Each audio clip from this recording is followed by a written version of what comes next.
Olá amigos, hoje quero responder uma pergunta que tem intrigado, tem causado dúvidas em muitas pessoas. Nós vamos falar sobre a vida e também sobre a morte. É lógico, né? Quando falamos sobre vida, a gente também se questiona sobre a morte e vice-versa. Quando falamos da morte, nos perguntamos, estamos falando também sobre a vida, nos questionando por que não vivemos eternamente, por que temos que passar pela morte. É sobre esse assunto que quero falar hoje para vocês. Quero apresentar a minha resposta para essa pergunta. Por que os seres humanos morrem?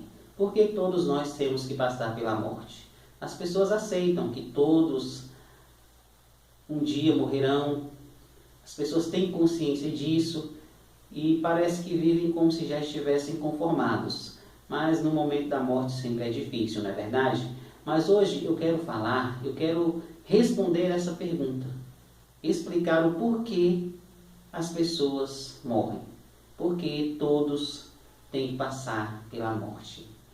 E a prova de que a minha resposta é verdadeira é porque a minha resposta é a única e a mais convincente. Normalmente as pessoas nem falam sobre isso. Quer ver uma prova? A ciência, os cientistas, eles não sabem nem exatamente conceituar a vida. Consequentemente, também não sabem exatamente o que é a morte. Eles se veem incapazes diante da morte, não conseguem fazer nada. Com tanto avanço que a ciência e o conhecimento dos seres humanos tiveram, eles ainda não conseguem resolver o problema da morte.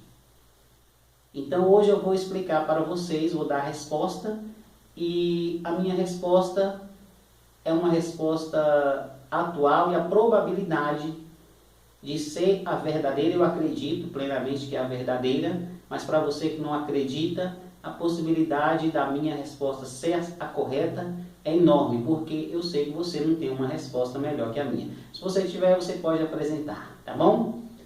A minha resposta está baseada na Bíblia, em Gênesis, no capítulo 2, e dos versículos 15 ao versículo 17. Do versículo 15 ao versículo 17. Diz assim: Tomou, pois, o Senhor Deus ao homem e o colocou no jardim do Éden para o cultivar e o guardar. E o Senhor Deus lhe deu esta ordem: de toda a árvore do jardim comerás livremente, mas da árvore do conhecimento do bem e do mal não comerás, porque no dia em que dela comeres, certamente morrerás. Aqui está o motivo por que todas as pessoas morrem.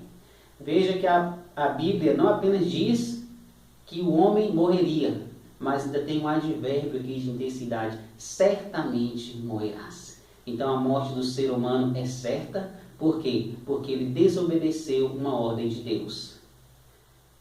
O problema não estava na fruta, não estava na árvore. O fruto, a própria Bíblia fala que era um fruto agradável, bonito, atraente. O problema não foi com o fruto, não foi com a árvore. O problema foi que o ser humano, ao comer dessa fruta, violou uma ordem de Deus. Ou seja, deixou de reconhecer a soberania e a autoridade de Deus. E, consequentemente, o homem teve e tem que pagar por esse pecado grave, que foi deixar de reconhecer a autoridade, a soberania de Deus ao desobedecer a sua ordem. Por isso, os seres humanos morrem. Essa é a explicação. Mas é claro que a Bíblia apresenta uma solução para esse problema. Nós vamos estudar sobre isso em outros vídeos.